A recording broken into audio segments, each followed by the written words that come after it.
Hi people, this is Christian Herrera. This is an unscripted video, not thought of, totally unprepared. I just sitting in my car. I just arrived from. I went to the city I went to the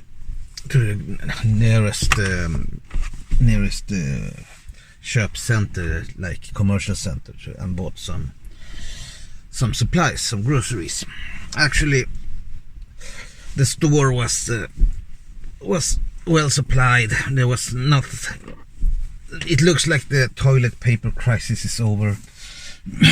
Everything was well supplied. All the shelves was well filled, and that was good. And I just tried to maintain a good distance between me and other people. So yeah, that's good. Actually, here in Sweden we have the debate about economy versus saving lives, or versus quarantine.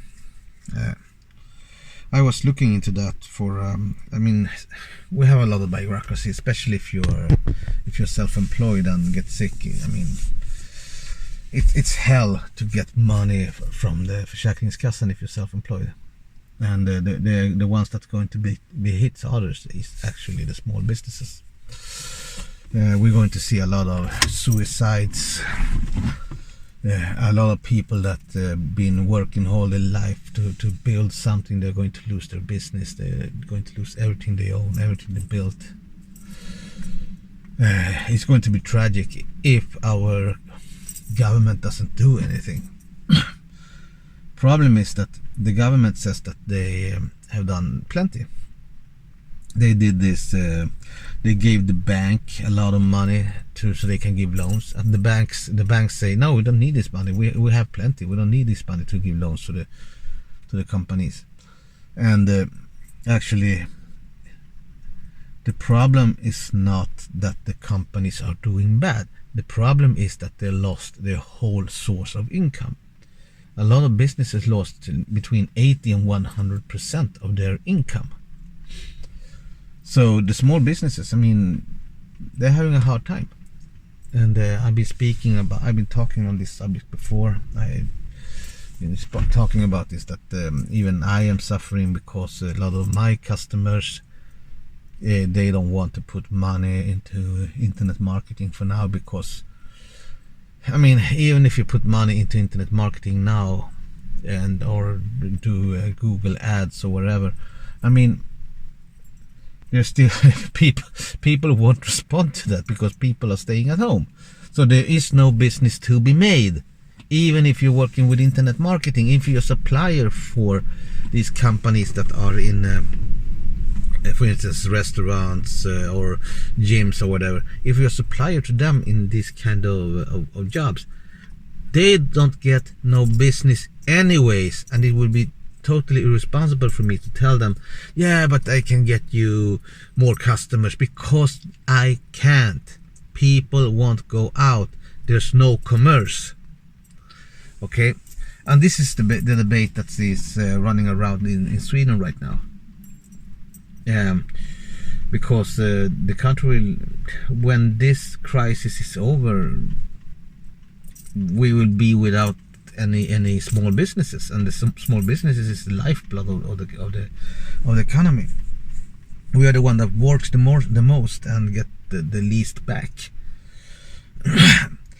So that's that. And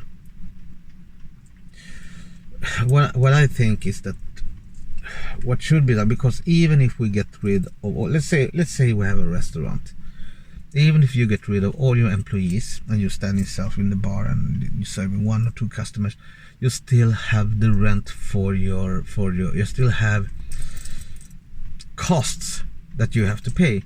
You have to pay the rent for your space where you have your restaurant. You have to pay for your office. You have to pay for this. You have to pay for light. You have to pay for this. So there is a big problem, because the problem is not that the businesses can't grow their business. The problem is there is no business to be made. Okay, and at the same time we need to save lives. Sweden should be in a very good spot to fix this, because Sweden has one of the highest taxes in the world. Okay, and they actually there are a lot of hidden taxes that normal employees don't see. If I pay you a salary, the only tax you will see is the 30% that you pay. It's a 30% tax. And then we have a normal VAT of 25% on everything you buy. So all everything that you consume, there's 25% VAT.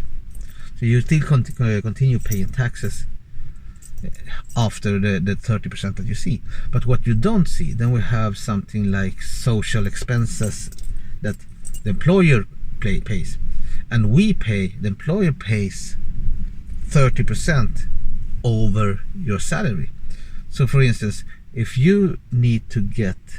I pay you so you have 10,000 kronor in the hand, the cost for me is 20,000. So it's about the double, more or less. So I mean, we are paying extremely high taxes in this country, and then you have the VAT and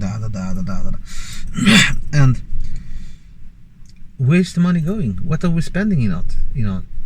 Because this hospital's not working. They haven't been working for a long time, and so you pay a shitload of tax and you get nothing back.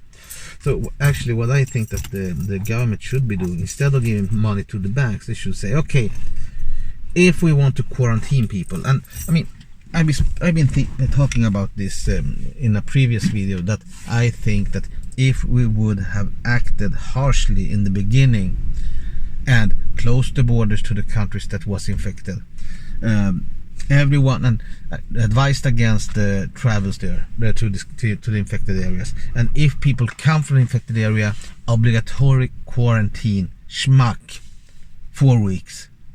Give them a sick salary, 4 weeks in quarantine, because then we would have gained much more data about this illness. We would know much more.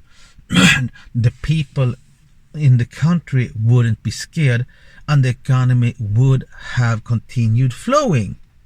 Okay, that's the bottom line. If we have acted harshly with unknown variables from the beginning, we wouldn't be in this crisis situation that we are now. But since our government been acting so damn lame, been doing nothing, and actually promoting this virus and doing everything so we'll get it into the country, and now it's uncontrolled everywhere. We don't know anything. We don't know how many are infected. They're now going to start to take random tests in the public. They will start to take random tests in the community just to get a picture of what percentage of the population is infected. So, I mean, we haven't had any control whatsoever. So what am I suggesting? As I said in a previous video, I've been talking about this. I suggest that everyone that have a mortgage that's paying for their houses, the banks should, I mean, Sweden bailed out the banks after the 90s. And what we should be doing, because the banks never paid back. So what we should be doing is say, okay, we stood up for you after the 90s. Now you stand for us. What we want to do is that all the mortgages will be freezed. We don't pay mortgages right now. That's what I want to see. We don't pay any mortgages to the bank, and everyone that is self-employed will get something like a UBI, a universal basic income, during this crisis, to alleviate for us, because then we don't need to pay the rents and this and all this stuff, because when we get back from this crisis, if our business will survive, they would be taking a major hit, and it will be very hard for them to bounce back. It will take months, if not years, to build up the economy again. So we need to take care of our small businesses, not only the bank. We need to take care about our small businesses, because they are the lifeblood of the economy. And I would say take away the stress from if we want to quarantine the people, then you should quarantine everybody and give all the small businesses that are affected as a universal basic income, and even us that are working with the supplying the affected areas with stuff, because we are getting hit as well, because we don't get any business since they are not getting any business. Okay, so, and we with all the damn taxes we've been paying, I mean, at least I expect us to have a working healthcare, or at least that they take care of us now. We've been paying all our lives for this system that's not fucking working, and I don't know. I'm just indignado, as it's in Spanish. I don't know the Swedish or English word indignado. I know it's like fed up, pissed, disappointed, everything at once, because I've known for a long time that this system is not working, but this is just the last nail in the coffin. I'm considering leaving Sweden after this. I'm considering that as soon as this crisis is over, I take my sailboat and sail south. I don't know where, maybe somewhere in the Mediterranean or someplace, but where we have lower taxes, and actually I have a chance to expand my business, because here in Sweden you can't, because of the tax system is too damn hard on small businesses. So that's it. So, well, I hope you're not getting too bored with me complaining today. I'm just irritated with how we're handling this. I mean, why can't we just say everybody get every adult person get $1,000 or $1,500 for each month that we're in quarantine, so we can survive? I mean, $1,000 is enough for an adult person if we're not paying the rent or not paying the mortgage. The thing is, we need to survive this. We need to keep our businesses intact, because when this is over, we don't want this build-up time, because the build-up time is going to be very, very long, and it's going to affect us for many years to come if we're not acting now. Well, this was Christian Herrera, over and out. Bye.